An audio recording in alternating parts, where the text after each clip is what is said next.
Okay, good morning everyone. Welcome to the 8th meeting of the Welfare Reform Committee in 2013, and could I ask everyone to switch off any electronic equipment, telephones or whatever that they have before going to agenda item 1, which is a decision on taking business in private. That's to ask if agenda item 5, the consideration of a draft motion for the forthcoming debate, could be discussed. Members agreed? Okay, thank you. Agenda item 3, is research on the impact of the welfare reform on Scotland. This is the report that the committee commissioned from Sheffield Hallam University, and we have with us today Professor-Steve-Fothergill, who's one of the academics who carried out that research, and we extend our grateful thanks to the Professor for the work that he has carried out. I'll hand over to yourself, Professor, to do a presentation and talk us through the research document that you produced, and then after that we'll have a discussion and questions on it, if that's okay. I'll just pass straight to you. That's fine. And good morning, colleagues. This has been a joint piece of work, by the way. You see, it's also got my colleague's name on there, Christina Beattie, who's also a professor, let me say. It's been very much an effort between the pair of us.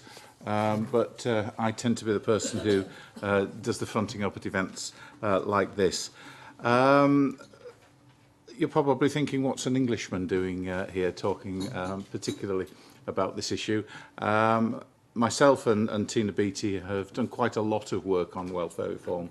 In the past, we did a study about 18 months ago on the incapacity benefit reforms, and I think that was particularly why your clerk, Simon, approached us to do this piece of work.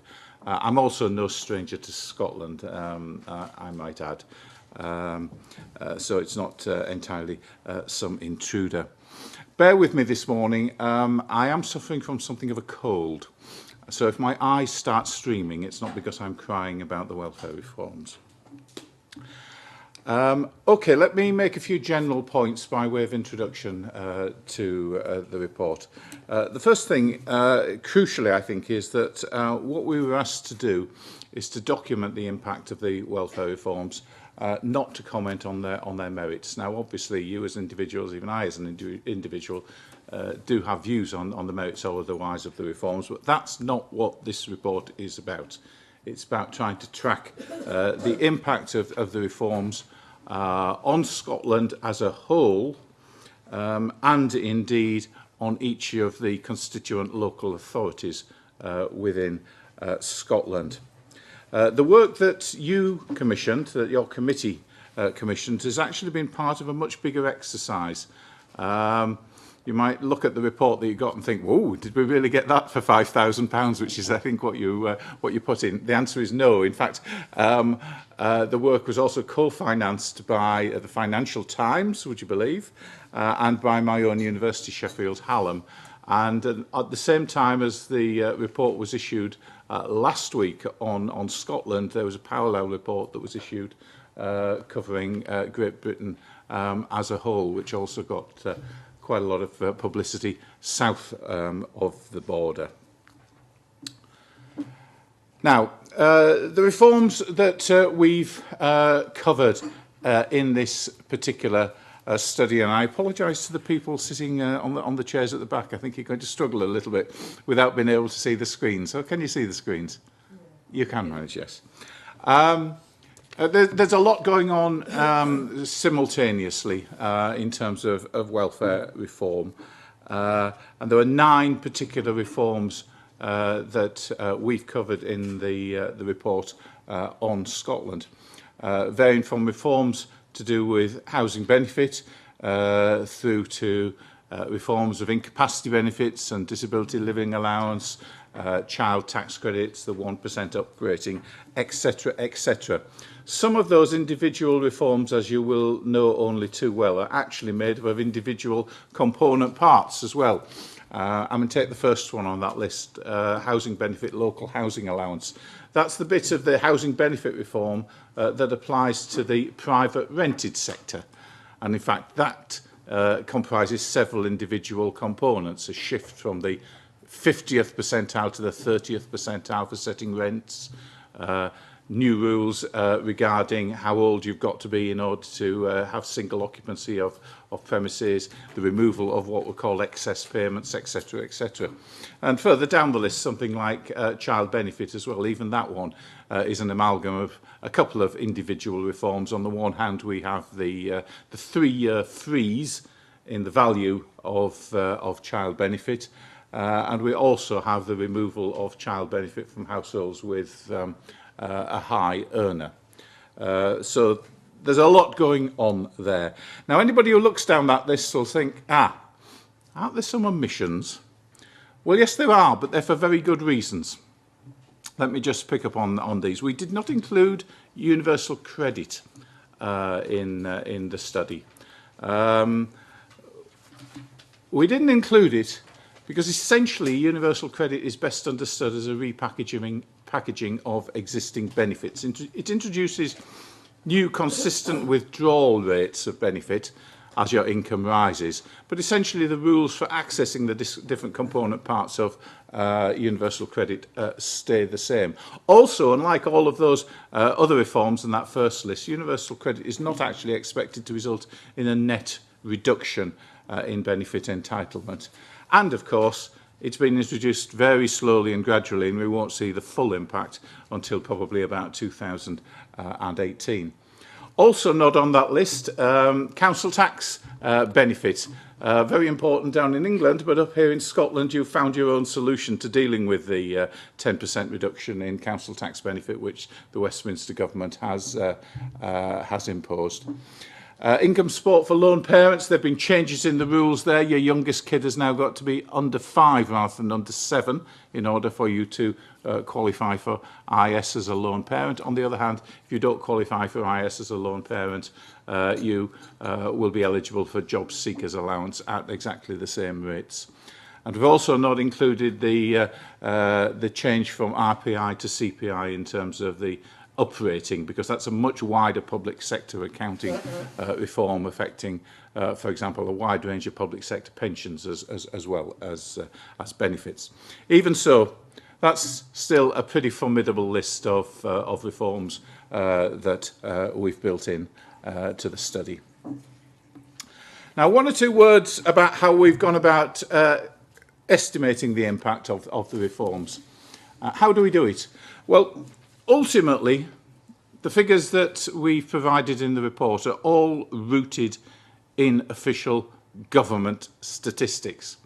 We know, for example, how much the Treasury down in London expects to save from each element of the reform. So, you know, that's the solid ground on which we can build.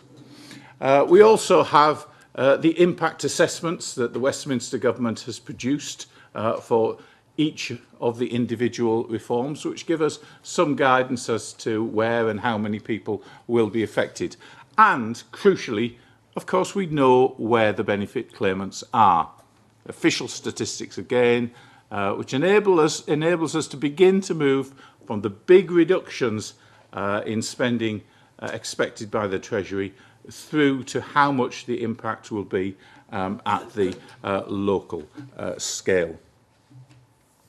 At the risk of sounding like a statistical anorak, let me just point out one or two things you do need to bear in mind when we run through the statistics. Firstly, some of the welfare reforms affect households, whereas others affect individuals. The reforms to incapacity benefits, for example, are about the entitlement of individuals. The reforms to housing benefit are about the entitlement of households. So we have to slip-slide between the two a little bit.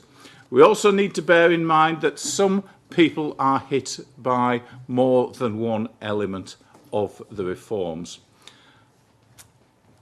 Almost exclusively, the impact of these reforms are on working age benefit claimants. They barely touch individuals above state pension age. I think if you're in the private rented sector receiving housing benefit and are over the age of 65, you will be affected by the reforms, but overwhelmingly these impact on working age claimants. We've calculated the impact when the reforms are fully implemented. In most instances, that means the financial year 2018 and 14 through to 15.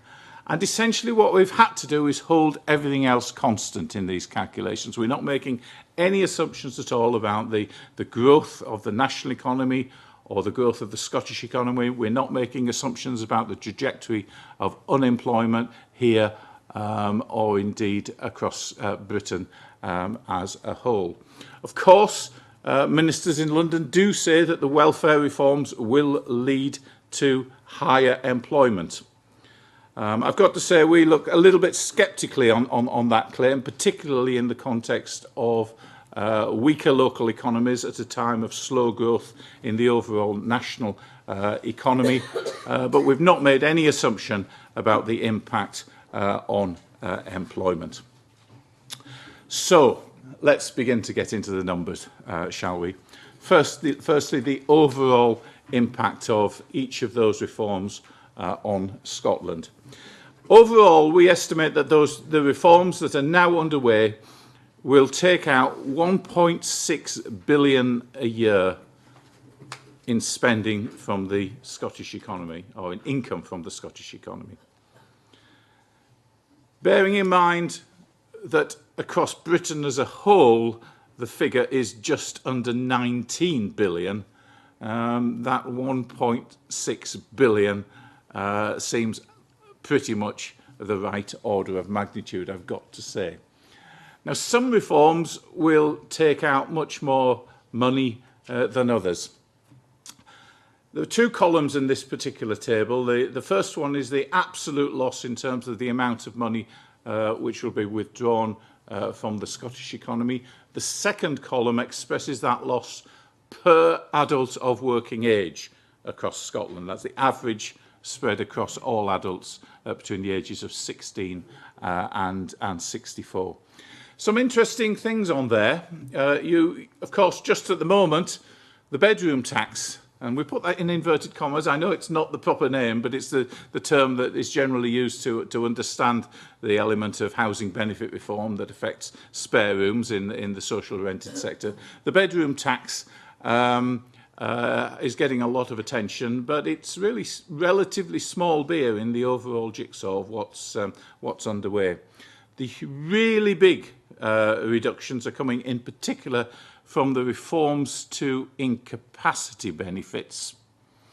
And within that, I would particularly highlight the time limiting of entitlement to non-means tested employment and support allowance for those employment and support allowance claimants in the work-related activity group. That is the really big one in terms of the overall impact. The child benefit reforms, the 1% uprating, changes in entitlement to tax credits, all of these take away more money than the bedroom tax or indeed the overall household benefit cap. Let's look at this information from another angle. How many households or individuals are affected? And how much on average do they stand to lose? Well, the child benefit reforms actually affect the most people because everybody who receives child benefit is having their child benefit frozen at the moment. So that affects everybody. But some of the other reforms affect really quite small numbers here in Scotland. The best estimate for the household benefit cap, which was introduced for the first time in London yesterday, I understand, following the news, is that it will only affect about 2,500 people here in Scotland. But the different reforms will impact in large or small ways on the individuals concerned. I mean, the average incapacity benefit claimant who is adversely affected by these reforms can expect to lose something like £3,500 a year. If they are also a disability living allowance claimant and their disability living allowance is reduced, they might expect to lose a further £3,000 a year. The household benefit cap, though it affects relatively small numbers, is quite large in terms of its impact on those households. Now, how does this pan out across the country? Let's look at this first of all in terms of the loss per working age adult per year. for each of Scotland's constituent local authorities. Right up there at the top is Glasgow. We estimate that the average loss in Glasgow will be £650 per adult of working age. That's all the adults of working age living in Glasgow, averaging the reduction in benefit income across that whole group, £650. There are a number of other older industrial areas, particularly in the west of Scotland, Inverclyde, West Dumbarton, North Ayrshire, North Lanarkshire, but also Dundee, that will be hit quite hard by these reforms. At the other end of the spectrum, Aberdeen and its immediate hinterland escape much more lightly.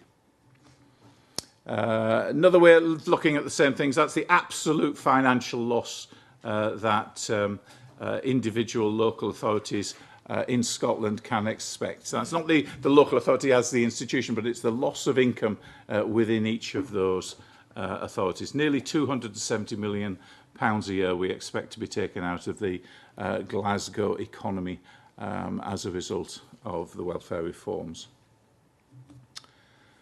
That's just a breakdown of where that £270 million in Glasgow comes from. The biggest single contribution is the reform of incapacity benefits, which we expect to remove more than £90 million a year in benefit income from Glasgow. There is a clear relationship between the scale of the financial hit measured on a per capita basis, per adult of working age, and the extent of deprivation in each authority across Scotland. The vertical axis there measures the financial loss per adult of working age. The horizontal axis is the share of local data zones in each in the most 20% in Scotland. Glasgow is the dot at the far extreme right of that diagram. You will see there is a very clear relationship. The more deprived a local authority in Scotland, the bigger the financial hit. Which I suppose is exactly what you'd expect to find, isn't it? Because one of the reasons why some of these areas are relatively deprived is that they do have high numbers who are reliant on benefit income. The same relationship exists elsewhere in Britain, by the way. It's not unique to Scotland. Now, how does Scotland compare, therefore, with the rest of Great Britain? Let's take the bottom line first. Actually, Scotland is not that far out of line with the GB average.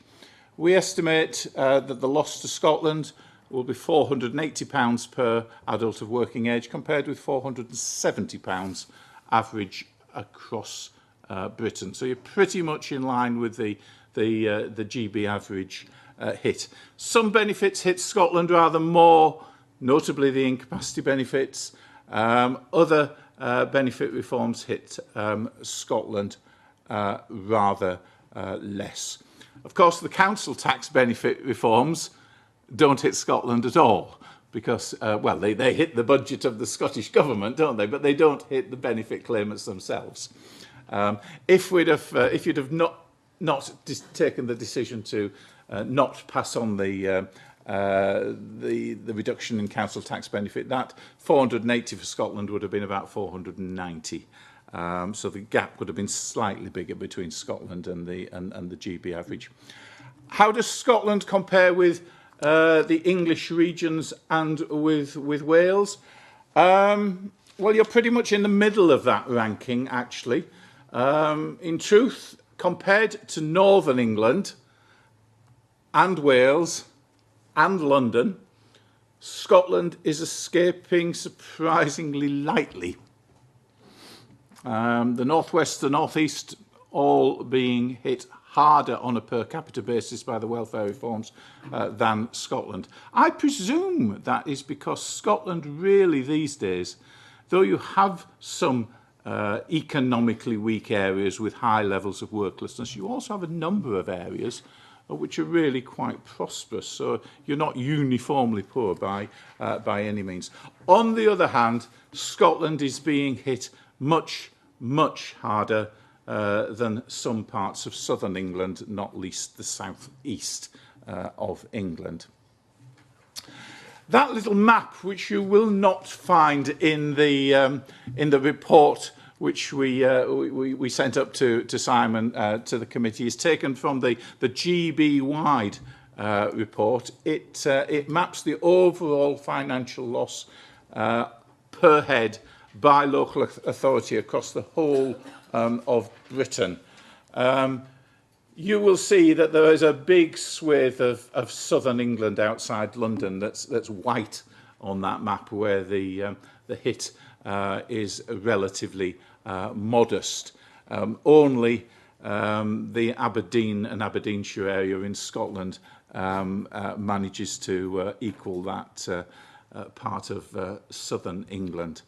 The areas looking at Britain as a whole that are going to be hit most by the welfare reforms are the older industrial areas, such as Glasgow and some other parts of the west of Scotland. A number of seaside towns, interestingly, mostly down in England. I've got to say Blackpool is the worst hit place of all, incidentally. And a number of London boroughs where the housing benefit reforms bite very hard indeed. Just a quick word on how Scotland's cities compare with cities elsewhere in England. Well, out of 379 local authority districts across Great Britain as a whole, actually Glasgow has the second biggest hit financially of all of that 379. There's only Birmingham, I think, which has a bigger absolute hit, and then Birmingham, of course, has a rather bigger population than Glasgow. In terms of the average loss per adult of working age, out of the 379 districts across Great Britain, Glasgow comes in at 23rd, Dundee at 51st, Edinburgh and Aberdeen much further down the rankings, 238th and 299th. Yeah. Now, when we get into questions and discussions, I will say I've brought along some maps with each of the individual benefit reforms, which are absolutely fascinating. Again, they were not in the report that we sent up to you. They're lifted from the national report, which we also published last week. But I won't go through all those maps. Let me just sort of try to wrap all this up with some overall conclusions. Firstly, let me be quite clear. Scotland has not been singled out. The impact of the welfare reforms in Scotland is broadly in line with the GB averages, and actually rather less than the impact in Northern England. Having said that, the impacts are still very substantial indeed, and a lot, that should have said a lot more, a lot less than in much of, a lot more than in much of southern England. I got my lesses and my mores wrong there. Also within Scotland, of course, it's the more deprived areas that are being hit hardest. So one of the key impacts of the reforms will be to widen the differences in prosperity, not only across Britain, but also here within Scotland between the best and the worst local economies. Thank you very much. Thank you very much, Professor. As I said, it was a fascinating report, and to see it outlined in that way gives us a lot of food for thought. So I'll open it up to committee members to ask questions. Alex, very keen to get in. I don't understand why, but I'll let Alex go first. Thank you very much, Convener. The headline that was drawn by the press and the media when the report was published in Scotland was the £1.6 billion loss to the Scottish economy. And I find difficulty with that being expressed in that way. Fundamentally because it's my belief that the redistribution of wealth through taxation is, at the end of the day, a zero-sum figure, and that money that is being channeled into benefits is money that is drawn from the economy itself in taxation, either contemporarily or at some point in the future. And I wondered if we could explore slightly where that loss in the economy or where that estimated figure comes from. Is it the case that we are assuming that that's money that's transferred currently into Scotland from somewhere else? Or is it money that is currently essentially being borrowed and will have to be paid back at some time in the future? Or is it by and large a figure that has to be taken in context with other changes that are taking place that will leave substantially more money in the Scottish economy through other measures, as in tax thresholds, for example? Right. Firstly, let me say, I mean, the way that the report was presented in the press was not necessarily of my making. Don't hold me guilty for the figures that the press decided to latch on to. I think what I'd like you to have confidence in, because it is deeply rooted in the Treasury's own statistics, is that 1.6 figure, in the sense that, given that we know that, according to the Treasury figures, just under 19 billion a year is going to be taken out of the UK economy through welfare reforms. How much of that's going to be taken out in Scotland? I'm very, very confident that we've got the right order of magnitude there at 1.6. Now, you're raising wider macroeconomic issues, in a sense, aren't you? That were not part of the report here. That it was not our job to say, well, what would have happened if we hadn't have undertaken these welfare reforms? I mean, we've been asked simply to sort of document what the impact of the reforms would be, not sort of set up a counterfactual what would happen if you didn't do the reforms. I mean, would you have to raise taxes, etc., etc. I think that gets us into all sorts of territory. That I could shoot from the hip on, but I think it's inappropriate to, because it's not what the report was asked to go into, really, as to whether or not it would be financed by higher taxes or by borrowing or whatever. But it would be reasonable to say that that figure, in a macroeconomic sense, should not be taken in isolation.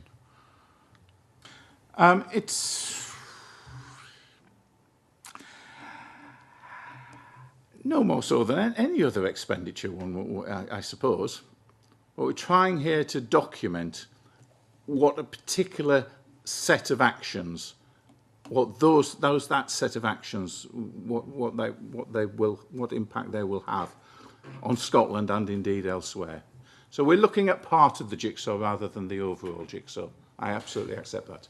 Another conclusion which was drawn by certain elements of the media is that, and I find this difficult to understand, and that is the suggestion that welfare expenditure is a significant economic driver in certain areas, in that the argument was made that the removal of this £1.6 billion from the Scottish economy would have economic impacts.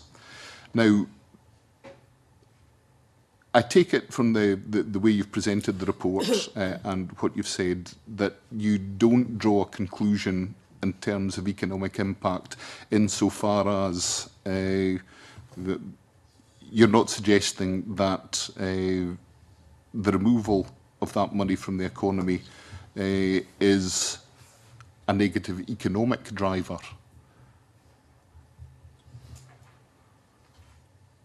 We're looking at one element of what's going on in the world, and yes, if you take that much spending power or income, in fact it is, isn't it? It's income out of an economy, it will have a negative effect.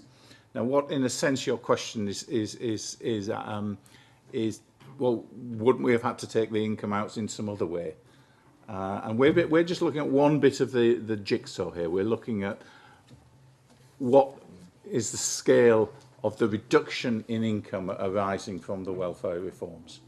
Yeah, and that will have an effect on local economies. Yeah, and it will have a bigger impact in some places than in others. Yeah. I think I could take this further, but perhaps this is not the right forum to do so. The net, returning to what I said earlier, I think you've made it clear that there is, as a result of this change, not a particular net transfer north or south of the border. It's the figures are roughly similar on either side. The financial impact in Scotland is roughly in line with the average financial impact in England and Wales. Yeah, I am saying that, yes. Yeah. The reason I raised that was I wanted, in my final point, to ask you to say a little about the net transfer effect within Scotland of these changes. Are you able to say what the net transfer of wealth within Scotland is? Well, I mean, we have documented what we believe to be the impact on individual local authority areas within Scotland, and the impact will be far greater on a per capita basis in some areas than in others. So in that sense, it will widen the differences in income between places.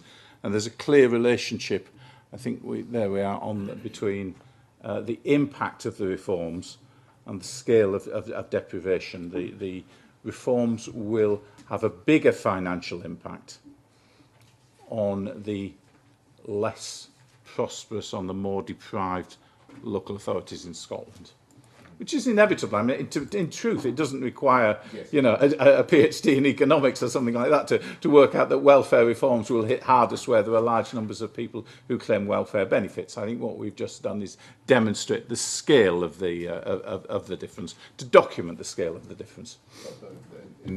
The net effect is more noticeable within Scotland than it is between Scotland and the rest of the United Kingdom. Yes, that would be true. Thank you. Okay, Kevin, followed by Jamie.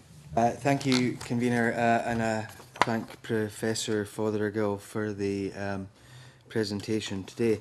I think, first of all, in terms of the reporting of this, Convener, and I know that the Professor was tasked with a certain job, we should highlight that even in those areas, including my own in Aberdeen, where there will be a lesser impact in the economy than many other places, that's not to say that there will be any difference in terms of the impact on individuals and households who are affected by this benefit. And as I've said on many an occasion before in this place and elsewhere, sometimes it's worse when you've got poverty amidst plenty, as we do in the great city of Aberdeen. But my question, Convener, is really round about the decision by the Professor-Fothergill and his colleagues to use not to deal with the RPI to CPI benefits uprating, because obviously even though the government have made these accounting changes, the UK government have made these accounting changes, there are still that impact. And if you were to go with what had been the case before, what would the impact be on the economy in Scotland? What, of the RPI to CPI? Yeah. I mean, you talked in your presentation that you said that the Scottish Government figures, which include that, made that difference. So, in your estimates, what would that difference have been? I couldn't pin it down precisely. In terms of the absolute amounts of money that we're talking about, the Treasury does save really very substantial amounts on the change from RPI to CPI operating. But it's a reform that affects things well beyond just welfare benefits. Ultimately, it affects my pension, for example, as a university employee. It's a different, it's a wider public sector accounting reform, and we did agonise, in fairness, about whether we should include it or not, because it strays over into being a wider reform going beyond welfare benefits. And we discussed it at some length with the Financial Times team who sponsored this research as well. We decided that it really wasn't appropriate to include it. We should understand that RPI to CPI as a public sector accounting reform rather than a welfare reform was the judgment. But that wider reform, which obviously does have an impact on welfare as well as a number of other things, has an even greater impact on the economy in the fact that, well, your spending power in the economy will go down in later years because your pension may not have been as much as it was. So really, there is that impact on welfare with this change on the economy. Yeah. Yes, there is an impact on welfare there, but it's far wider than just welfare, and that's why it's hard, defining the edges of where welfare reform starts and stops is not easy, actually. And I think when we got into the details of this, we realised how it's fuzzy at the edges. We recognise how difficult it is to garner the impact of these changes. In terms of the situation round about council tax benefit, obviously you've not included that impact in Scotland because the government here has mitigated that cost to those folks who are affected. I think that you said that the total, if that had not been mitigated, would have been round about the 490 mark. Is that correct? Yes, it would have been about £10–15 a head more if that. So that would have brought us had not been taken. Now, of course, there is an impact on Scotland because the Scottish government's budget has been reduced. But I think what we've been doing here, and again, this is that fuzziness. You have to, set boundaries on what you're trying to do. We're been trying to document the impact on those in receipt of welfare benefits.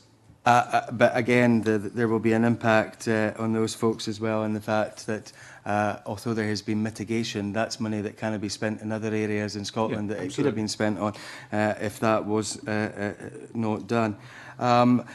Finally, again, I would ask round about the overall situation, and just to put this one to bed, because I do think that the misreporting to a degree has not been helpful.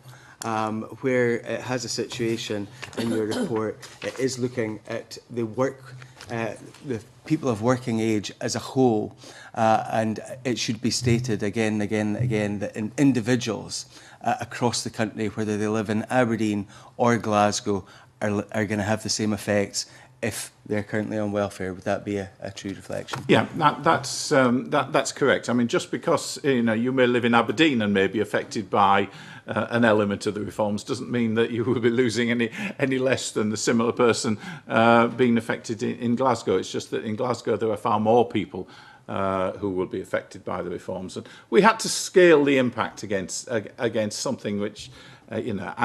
Scaling the impact against the overall population of working age in each place seemed to give us the best measure of the intensity of the impact on particular places, which is not quite the same as the intensity of the impact on individuals, which will be much the same everywhere.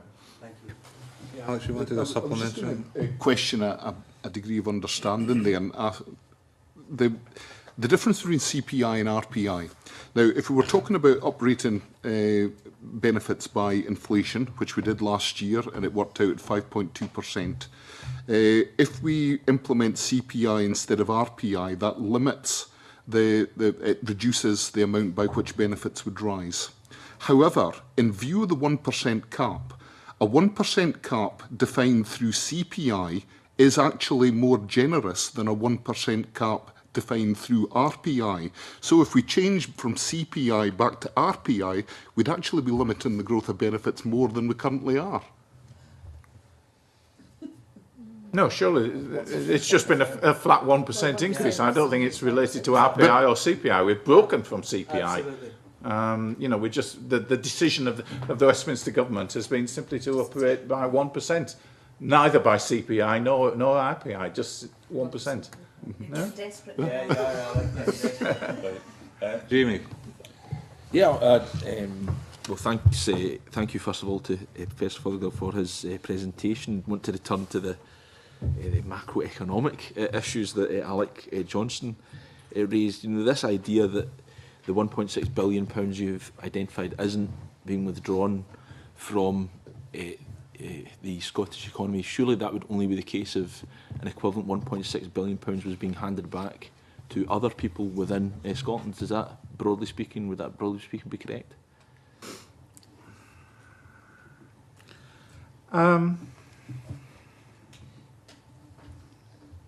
Yes, I suppose it would, actually. Okay. Yeah. But as I say, we've been just looking at one element of the jigsaw in isolation here. No, indeed.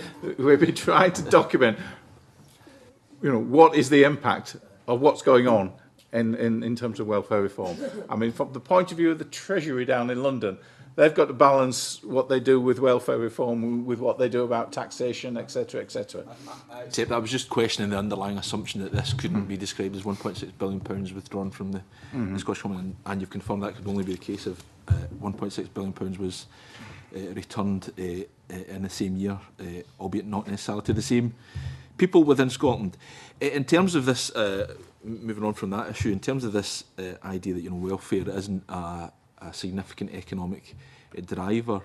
I mean, I've actually explored this in the other committee, I'm on the Finance Committee here at the Scottish Parliament. We actually explored this with the Institute of Fiscal Studies, who aren't exactly renowned for their left-wing approach to economics, and they suggested that, you know, it would be the case the people who are in receipt of benefits are they're not exactly saving it for a rainy day. They're spending it in the local economy. So this, to return, I think it was something you remarked upon in your opening comments. You're questioning the underlying assumption that these measures in of themselves, these welfare reforms, are likely to lead to an increase in employment at a time of weaker local economies. Presumably, there is the potential for them to be weakened further still by the withdrawal of £1.6 billion. Now, I accept some of that will be spent on housing. That's essentially spent on their housing costs, but some of it would be income that they would be using as a significant economic driver, would it not? If we're assuming that the money that is being taken out through welfare reforms is not being compensated for by money being put in by, let's say, lower taxes, then this will be a significant loss of spending power. Yes, that's correct. Though it's not territory that we've covered in this report, I am aware that there's plenty of research that does demonstrate that welfare benefit claimants do actually spend most, if not all, of the income that they get, whereas more affluent groups can afford to put some away for a rainy day or whatever it might be. So that you would expect most of this loss of income to feed through fairly directly to a loss of spending. Yeah? And that in turn will have a bigger impact in some places than in others. It will widen the differences in spending power across Scotland and indeed across Britain as a whole. Just one final question, if that's okay, Convener, in relation to the issue to do with council tax benefit that Kevin Stewart has remarked upon in Table 3. You obviously set out that there is no loss per working age adult in Scotland, but the average across Great Britain is £10 per annum. Can you, per adult, sorry, what is the picture though on an area by area basis within Great Britain? I mean, because obviously it's been very localised within England. You know, is there must be some areas where it's worse than others. Can you go into that a little? This map is the picture of the impact of the council tax benefit reforms. In Scotland, of course, you're not passing it on to claimants. Neither are they in Wales. In England, it's a very variable picture, and it's a picture that primarily simply reflects political choice. So that in one or two parts of England, there's been a decision to pass on nothing as well, and to absorb the loss of income within local authority budgets. I mean, for example, that's been the case in Northumberland and County Durham. It's been the case as well. In other instances, local authorities are taking the judgment that they need to pass it on because they can't afford the loss of revenue. Then, of course, it can only be passed on to working age claimants. You can't. The Westminster government has said this can't be passed on to council tax benefit claimants of pension age. So, depending on the structure of your population and your claimant group, the impact is going to be harder in some places than in others. If you've got large numbers of pensioners claiming council tax benefit, then the full burden has to be shoved onto relatively small numbers of working age claimants in some places. But that's the map from the national report. Just to clarify, then, some working age recipients will be hit harder than the 10% reduction. Oh yes, yeah. In fact, actually, where the council tax benefit reduction is being passed on, it will almost always be a bigger impact than 10% on the working age claimants, because you cannot pass it on. You're not allowed to pass it on to pension age claimants. So typically, it's more 15-20% of the council of the council tax benefit is the reduction. 15-20% reduction. On this map, you very helpfully put up for us the areas where it is the greatest impact on working age recipients. That's just a reflection of demography. Then those areas. It's a combination of demography and political choice. Is that map? Okay. I mean, you can see the political choice here in Scotland, and you can see the political choice in some counties in England. Elsewhere, the finer grain of this reflects, at least in part, demography. Yeah. Ian.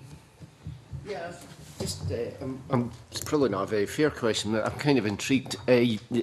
Professor-Forthergill, you explained quite clearly how you'd gone about making the estimates that you've made of impact. And I just wonder if you've had the chance to look at any other estimates that have been made, because don't get me wrong, £1.6 billion is a huge amount of money, but there have been a couple of other estimates recently of the impact of welfare reform in Scotland in terms of what it'll take out the Scottish economy. Citizens Advice had a report which estimated it, this is from memory, so I may get this wrong, I think it was £2.5 billion.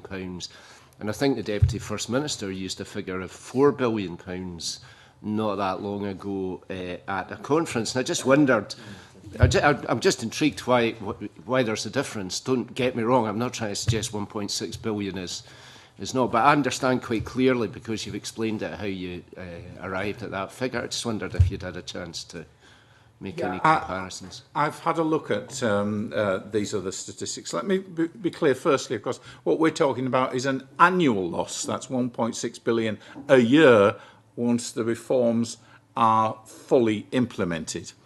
Some of the other figures that you've quoted, and I suspect that applies in particular to the figures that were quoted by the Deputy First Minister, are not the annual figure, but more cumulatively over several years. So I think that explains the disparity between, I think the 4.5 billion is the figure I picked up in some of the press reports, and our figure of 1.6 billion. The work that has been done by the, let me get it right, there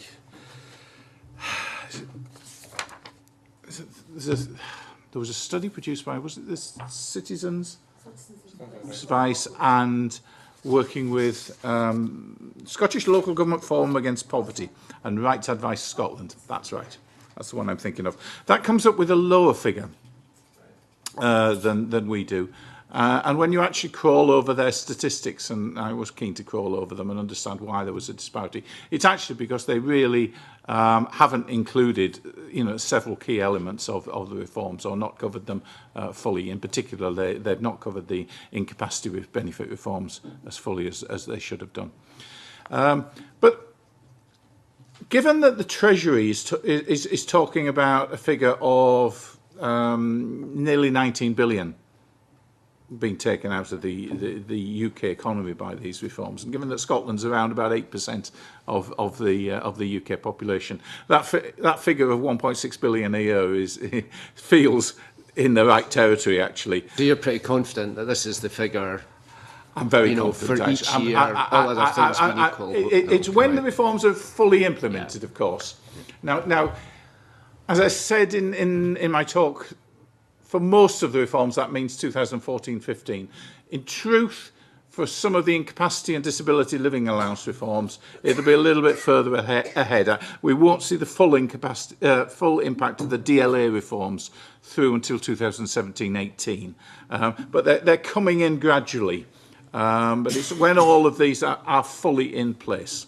It'll be of that order of magnitude, yes. I'm very confident in that.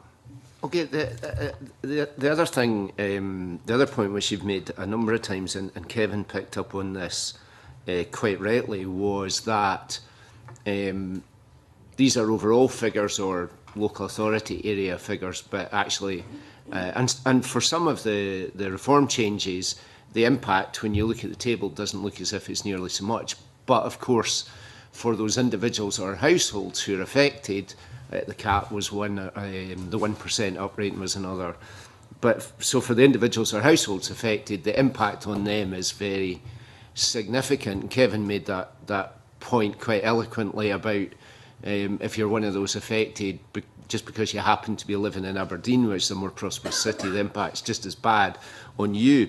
But even more strikingly, in the course of your presentation, you made the point that some individuals may be hit by more than one of these, and you had an example of somebody who, if I understood correctly, might lose as much as £6,500, which I'm sure would be an enormous amount of money. Well, yeah, absolutely. One thing we can't do, and because it's a bigger research exercise than we've been able to cover, is actually look at the level of the individual. Where an individual may be receiving several of these benefits, and work through what the consequences are for those individuals. We've looked at the impact of each of the reforms in isolation. Now, in this particular table, we know that if you're affected by the incapacity benefit reforms, yes, you might lose 3,500. If you're affected by the disability living allowance reforms, another 3,000. But you may also be affected at the same time, of course, by elements of the housing benefit reforms.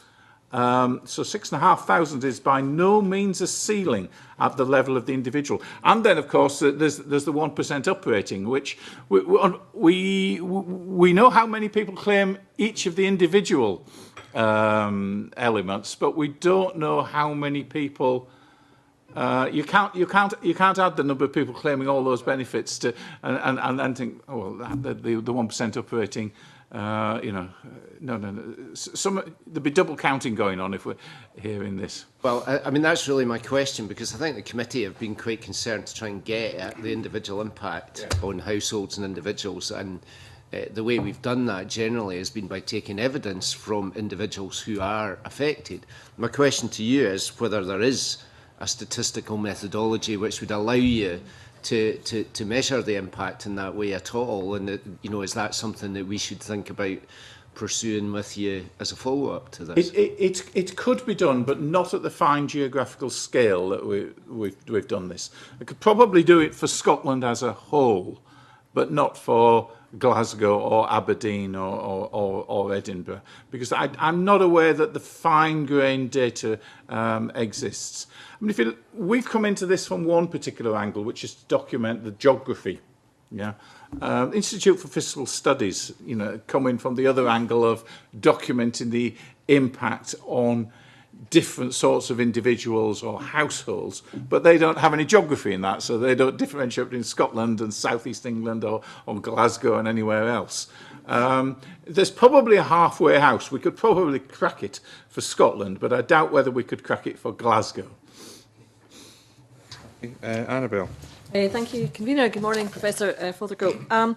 I had a question about looking at the stats on this page and page 9 of your report. To what extent is it possible to ascertain the percentage reduction in spend per benefit? Is that something that, per benefit head of claim, is that something that was part of your process of your methodology, or?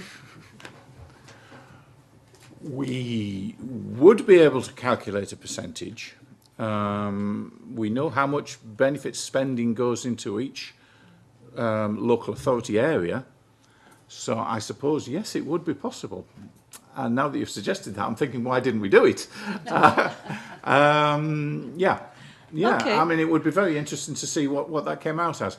I mean, very broadly, though, I mean, and I have thought of this in terms of the grand picture. We know that of the 200 billion welfare bill nationally, around about 90 billion of that goes on working age claimants. And we're looking here nationally, UK-wide, at a reduction of 19 billion.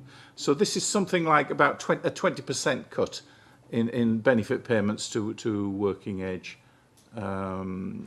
people in total. As a rule of thumb. I mean that's. And can I ask? For other reasons, it would be interesting to see per head of benefit claim, because the UK government have made various claims about various things, and it would be interesting to see, as they implement their policies, what in fact they are doing as a matter of practice. For example, they said they wanted to shave 20% off benefits to disability benefits, for example. That was their policy, stated policy intention. It would be interesting to see, as a matter of practice, if that is the figure, or if the figure is higher, or perhaps is lower. It would be, I think that would be interesting as a matter of policy. One other question I would ask: when you went through this process, Professor, were you surprised? For example, I'm perhaps surprised at the figure of vis-a-vis tax credits. I find that quite surprising. I find it quite surprising as a matter of policy that you would wish to, take away this sum of money, considerable sum of money, to people who are actually working, albeit on low pay and therefore in need of the top-up. Were you surprised by any of the figures that you came across in terms of the sums per heading that you have in your table on page 9? Yeah, I think I was surprised by what they all added up to at the end of the day. When we weren't quite aware. I'm not sure the Treasury has actually, published a single figure. And I'm quoting to you 19 billion as a figure, but that's actually totted up from lots of individual figures in lots of budget statements and autumn statements and spending reviews and so on. So it's an official figure. But I hadn't realised it was quite as large, I've got to say. But the tax credits, it's 3.6 billion across Britain as a whole is the reduction in tax credits. That's approaching 10 times the amount of the bedroom tax, for example. It's very large indeed. Yes. But of course, the tax credits tend to be spread across much larger numbers of individuals. They don't necessarily impact so much and so hard on relatively few individuals. I mean, what have we got there? The average lost £810 from tax credits. Much bigger loss for those affected by the DLA or incapacity benefit reforms. Thank you. A small supplementary from Kevin. Just a small supplementary, convener, because if we look at the council tax map, which we had earlier as well, I wonder if any analysis has been done on some of these benefits. Council tax benefit, of course, can go to folks who are in work too. how many of the folks who are affected as a percentage are in work compared to being out of work for whatever reason? I haven't done that. We haven't done that. It would be possible. Let's us not slip into the assumption that these welfare reforms all impact by any means on claimants who are out of work. I mean, the reforms to child benefit, will mostly be falling on people who are in work. The changes to working families tax credits will affect those in work. The child's tax credits, well, you can get those if you're out of work, but mostly it's people who are in work who get them. Some of the housing benefits payments are to people in low-wage jobs as well. So it would be possible, but it was one of those things we were not asked to do in this, and. I thank you for that. We certainly don't make that assumption at all. I mean, we know that it's working families that are being particularly badly hit in many, many areas because of these reforms as a whole. Thank you for that, Convener. Yeah, Linda. I suppose my question is quite opposite now that because so many other people have asked similar things, but it struck me earlier that you obviously, Professor, were, as you would in this kind of research, became very, very involved in it and interested in what you were doing. And I just wondered, from your point of view and Christina Beattie's point of view, if you were commissioned to do some further detailed work resulting from this piece of work, what do you think would be most useful? I suppose in discussion here, there have been a number of avenues that have been identified.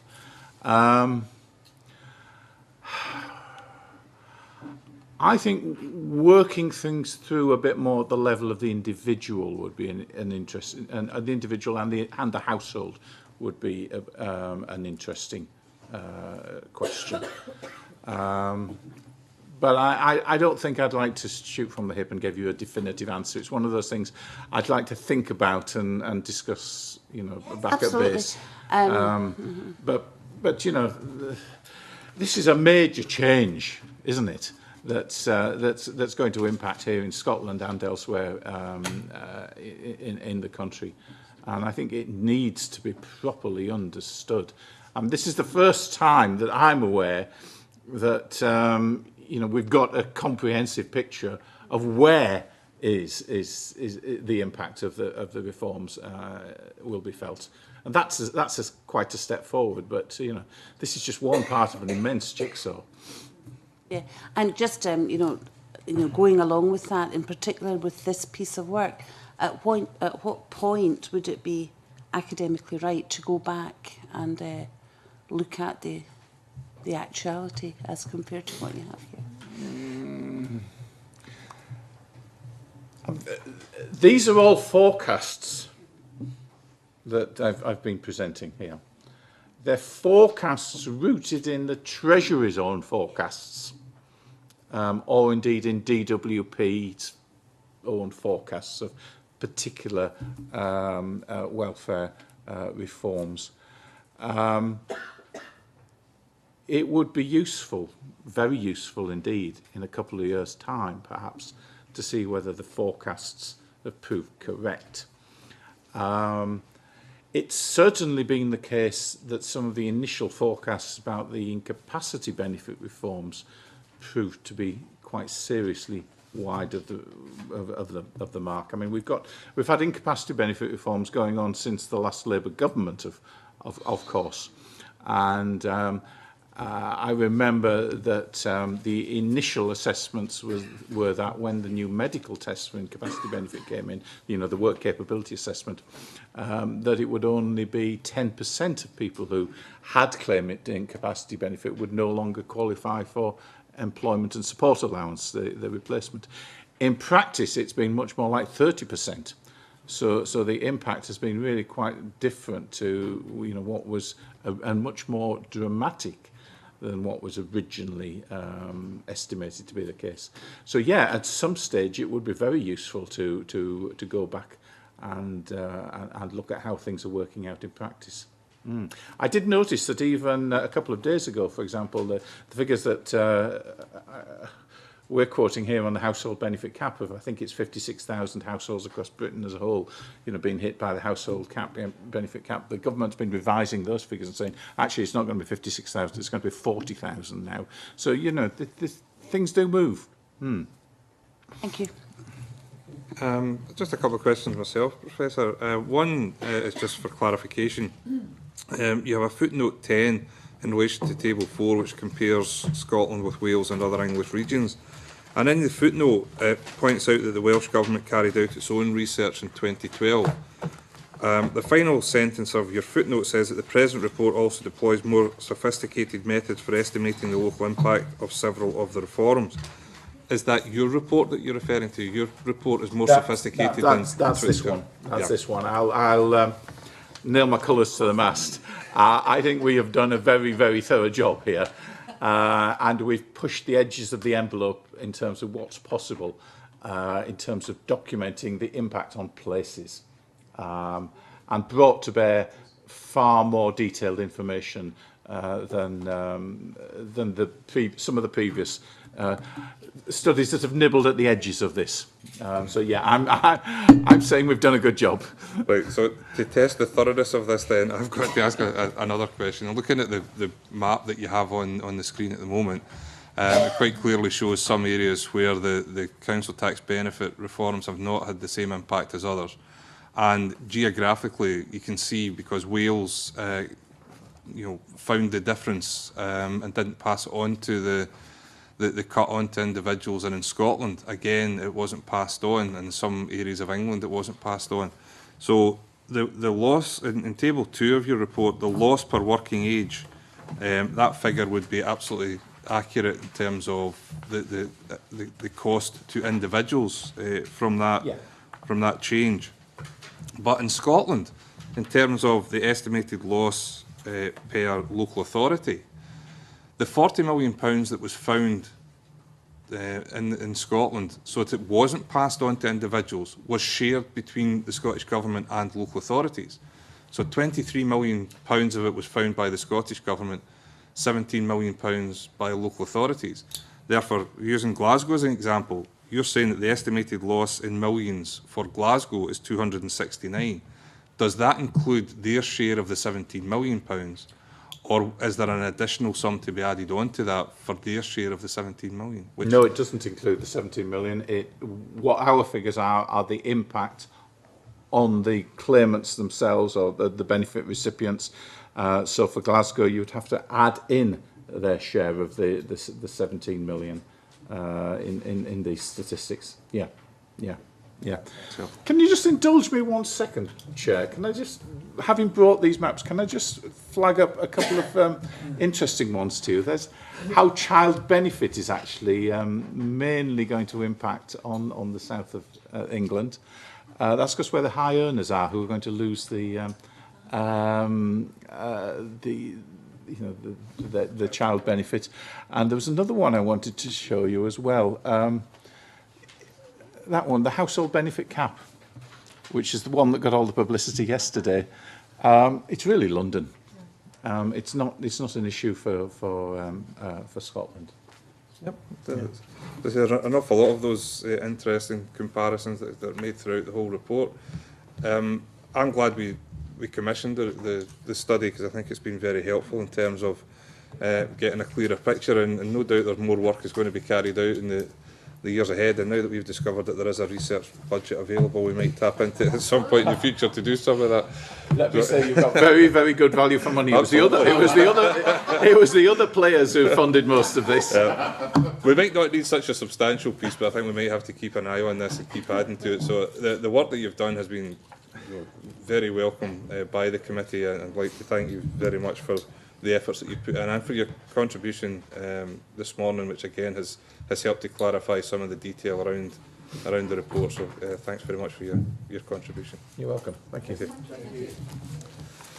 Okay. Our next item is our subordinate legislation, but we have arranged with the Minister to arrive at a certain time to do that. So would it be possible to suspend for a few minutes and then possibly go into private session and take the first item in the private session? Is that okay? So if 11:30. So if we suspend for about 2 minutes and then go into private session to take one issue and then come back to the minister at 11:30. Okay. Suspend just now.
The next item of business is consideration of evidence from the Scottish Government on two pieces of subordinate legislation, which are the Welfare Reform Consequential Amendment Scotland No. 2 Regulations 2013, a draft, and the Education Free School Lunches Scotland Amendment Regulations 2013.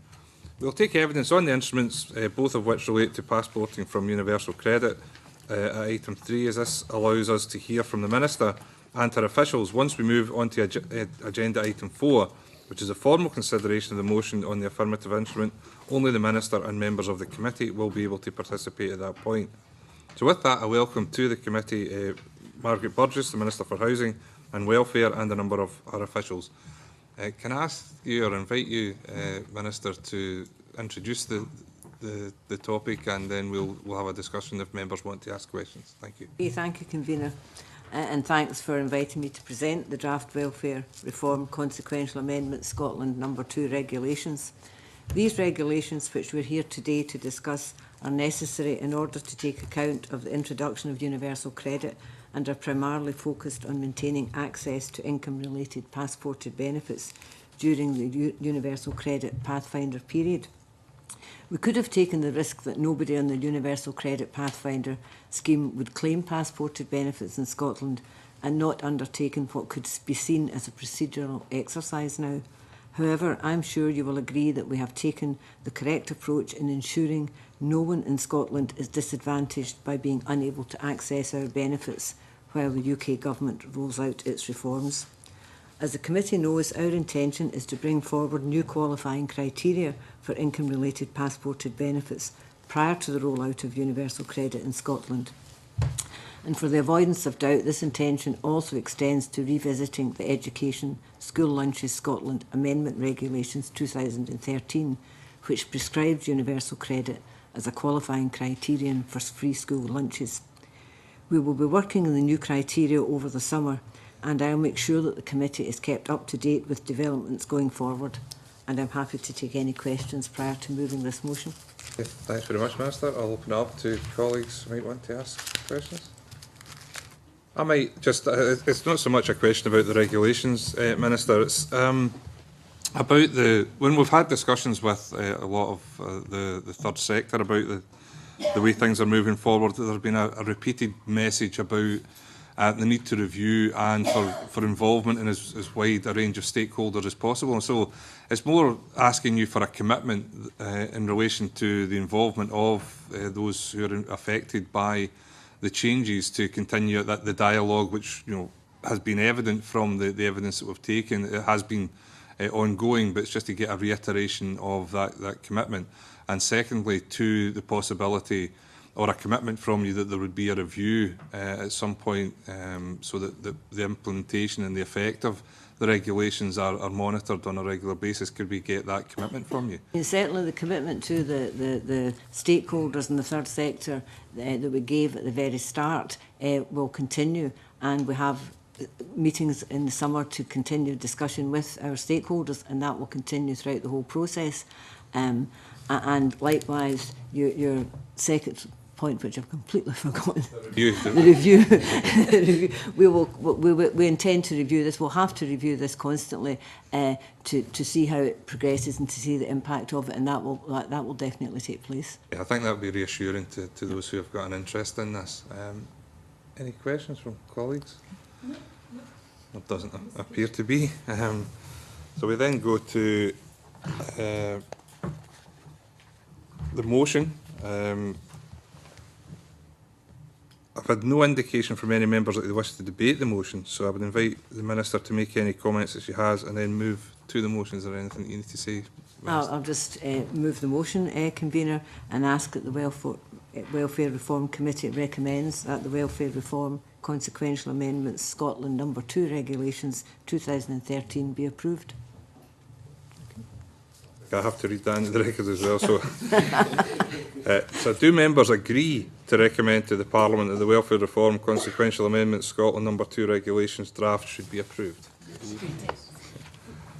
Okay, I think that completes the business. Okay, thank you. We now have to move into private session again to look at the report. I know, get in and out.